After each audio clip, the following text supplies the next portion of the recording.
في فرق بين لاعب تايه شويه في ارضيه الملعب فلما زميله يوجهه خلاص بيفوق وبيبدا ان هو ينتبه، وبين ان لاعب يكون ضايع جدا ومهما يتوجه مره واثنين وثلاثه مفيش اي فايده. وكمان لو ضفنا عليها ان هو سيء جدا في كل حالات اللعب اذا كان في الحاله الهجوميه او في الحاله الدفاعيه، فكده لازم نتكلم. اهلا بكم مع كائن الشيكو بنزا. تفتكر هنبدا في الدقيقه كام؟ احنا هنبدا في الدقيقه الاولى. بنتايج بيقول للشيكو بنزا ما تنزلش نص الملعب وخليك ماسك الخط. طيب هو ليه بيقول له كده؟ بيقول له كده لسببين اتنين. اول سبب ان هو لما بيسيب الخط وبينزل لنص الملعب بيقفل مرات على عبد الله السعيد اللي بينزل يستلم بين الخطوط. وتاني سبب ان احنا كل ماتش قبل كده بينزل يستلم الكرة بتتقطع منه بمنتهى السذاجة. تعالوا نشوف مع بعض. في الدقيقة الرابعة بيسيب مكانه وبينزل يستلم من نص الملعب علشان الكرة تتقطع منه بسهولة. في الدقيقة الثامنة هجمة منظمة جدا وعمالين ننقل الكرة من اليمين للشمال ومن الشمال لليمين لغاية لما بتوصل له هو. ميس باص عجيب بدون أي ضغط عليه بيخلي لك الكرة بدل ما أنت بتبني الهجمة يا إما بتتقطع وبتموت يا إما الكرة بتترد عليك بمرتدة خطيرة جدا. الدقيقة التاسعة هجمة منظمة جدا وبنبدأها من ورا من اليمين للشمال للوسط لليمين للشمال لغاية لما توصل لمين عشان تضيع.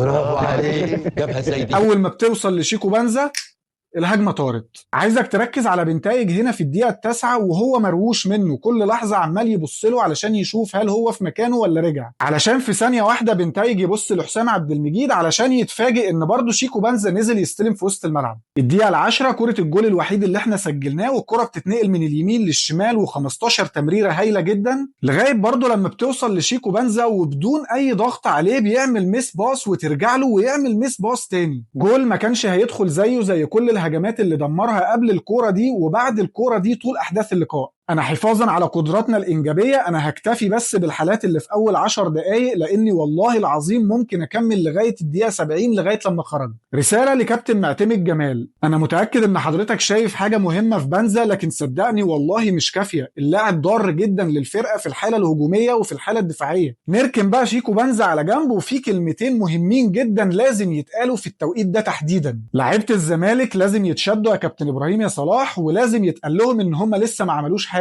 انت متصدر ب3 نقاط لكن لسه ما عملتش اي حاجة في الموسم. لعيبة الزمالك لازم يتقرص ودنهم يا كابتن عبد الناصر على الدلع والاستهتار والتراخي اللي حصل في ماتش الاتحاد. اللعيبة لازم يتقرص ودنها كابتن معتمد ويتقال لهم لو زميلك في حالة مناسبة اكتر منك بصيله الكورة علشان المهم الفرقة مش اسمك انت. في حاجات كتير جدا عايز اتكلم عليها لكن ده مش وقته. الاهم الرسائل اللي انا وجهتها دي. داخلين على مطحنة متبقي 7 مباريات على الدوري وبدايتها مع ماتش انبي الصعب جدا واللي اتصعب بحاجة انبي للفوز عليك علشان يصعد. الصعب هو اللي جاي وانتوا تقدروا واحنا في ظهركم وهنفضل ندعمكم مهما حصل لكن لازم تسترجلوا. لازم تبذل 101% من قدراتك علشان نفسك واسمك وتاريخك ولو مش علشان نفسك فعلشاننا احنا لاننا نستاهل. عاش الزمالك، عاش جمهور الزمالك.